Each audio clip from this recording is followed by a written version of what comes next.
language evaluation. Now you have to know that quite a lot of us probably pick up English as a second language.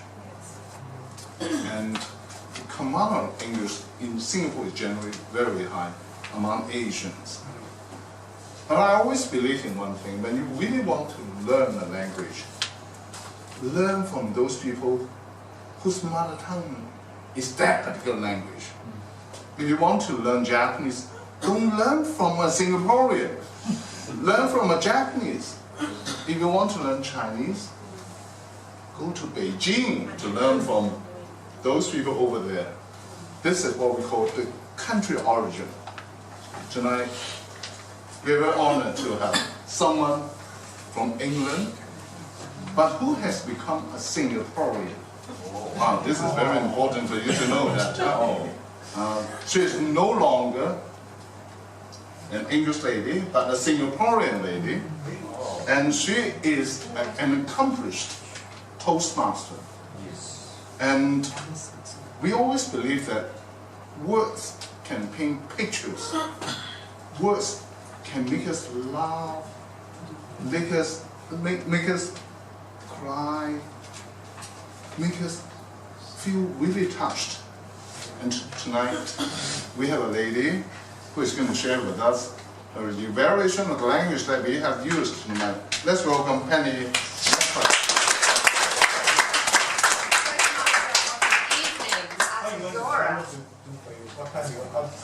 Oh, yes. 12 minutes. I might not use 12 minutes. It's okay. But I want to make sure that we have structure when we share language evaluation. I'm going to give you some very, very, very good areas of vocabulary, phraseology, as examples, and they're splattered with so much. So get excited, you've all contributed to that. There are some rhetorical devices which have been used. We're going to focus on that as well as learning one or two grammatical errors which we'll always have, because again, Mr. Stanley has shared that for most of you in Singapore, it is not your mother tongue. I am very embarrassed to say, have I learned Mandarin whilst I've been here for 23 years? No. Wrong, Penny Radcliffe. You are lazy and you have procrastinated for 23 years.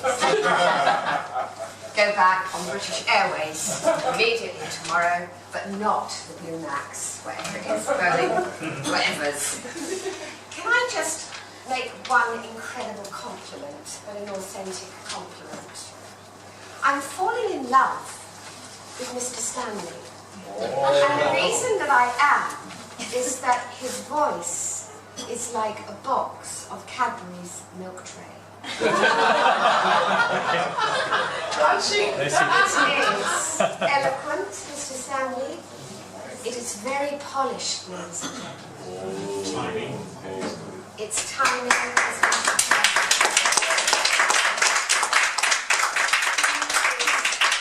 Ending his words. You don't need to tell me that. You don't need to tell me that. He's ending his words so beautifully. I am going to go to bed tonight on my pillow and think of this milk chocolate voice. Cascading through the room. Thank you. But thank you. You are very, very refined. I love it. Wow. Let's talk about very great vocabulary, starting from Mr. President giving us an opening speech. He talked about, and listen to this phraseology, operating in the real world environment. This is real here. This is not play. This is very, very real.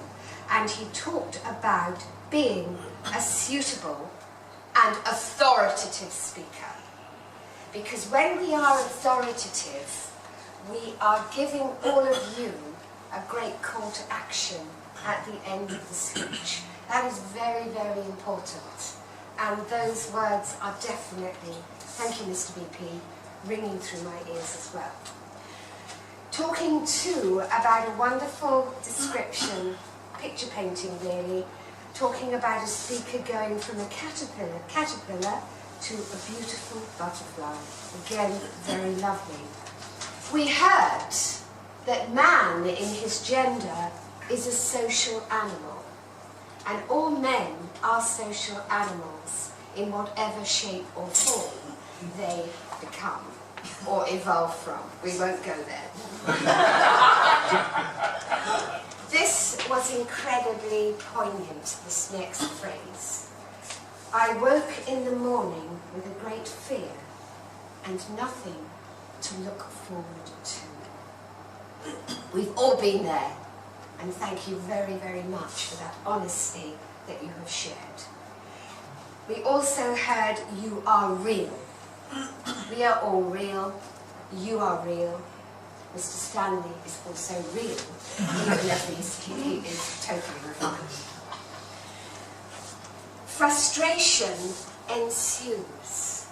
Not, I felt a little frustration, but frustration ensues. What a beautiful verb that ensues is. Give your script some flavour.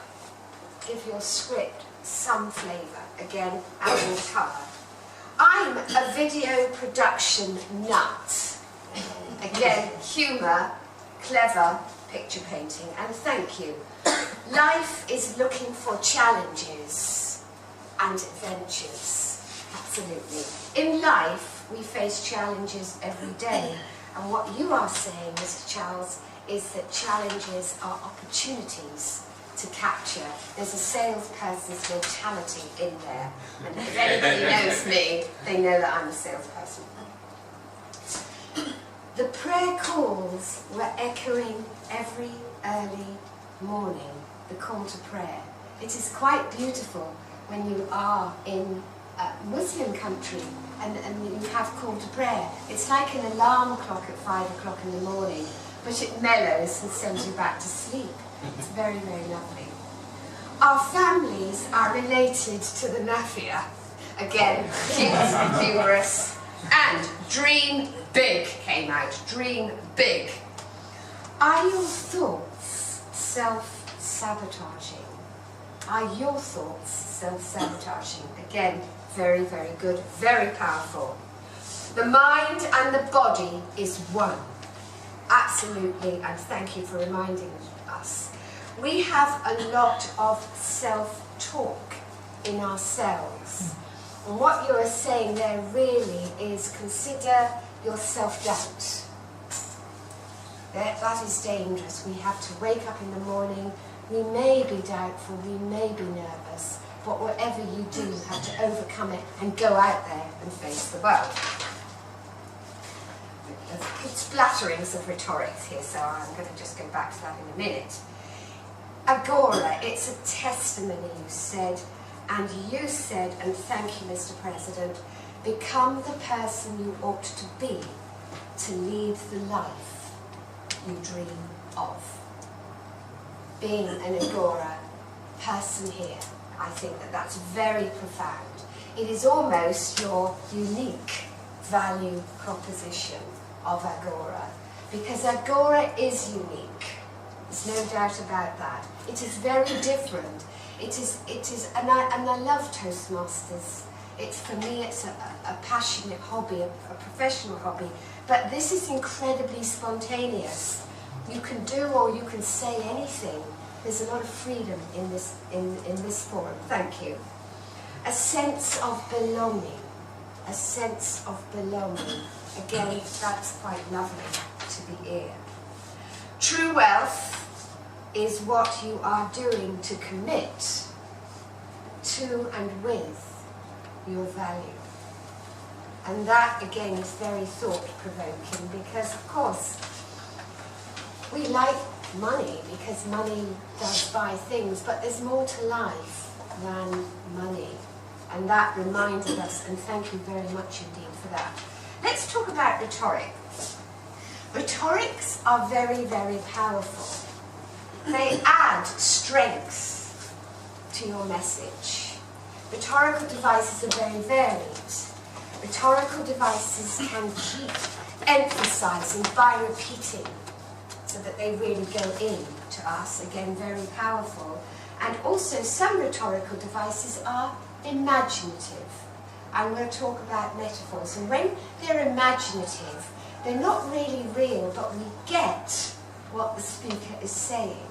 You use rhetorical devices in your speeches, you're going to win prizes just like Darren Tay. That is another fabulous icon to aim for. Now let's talk about some of these rhetorical devices. A catalogue of adventures. How beautiful is that?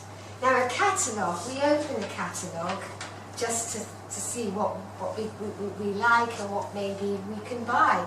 But a catalogue of adventure is very powerful and it's a very great metaphor. Thank you very much indeed.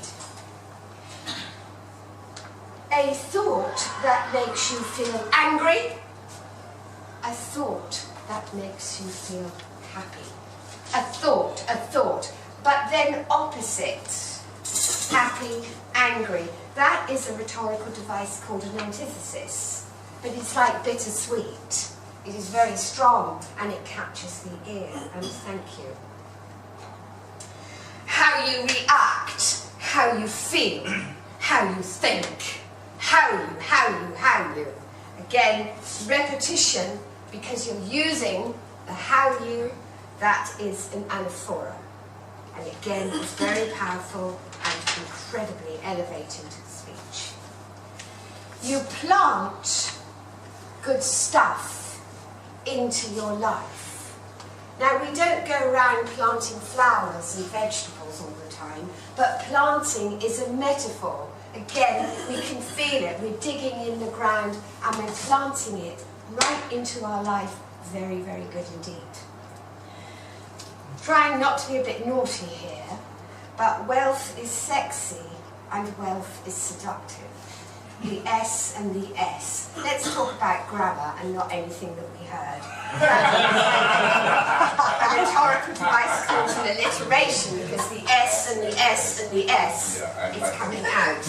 I knew you'd like that. Money is just like a servant. Money is just like a servant, and it really is. That is a simile, it's a comparison. Money is an accessory. You mustn't let money drive yourself and deliver to your life. That won't get you anywhere in your life. Very good. Give yourself a round of applause.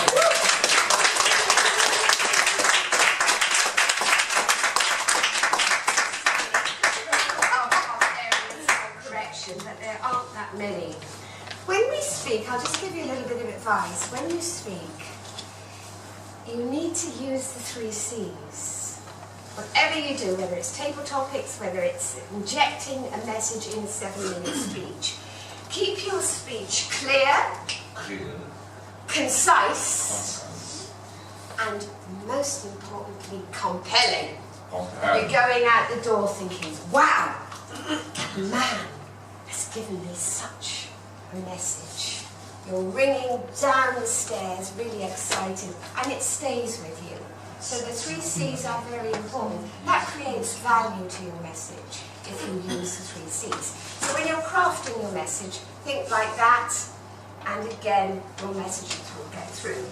A couple of things that we need to help you with, and this is good because it's learning.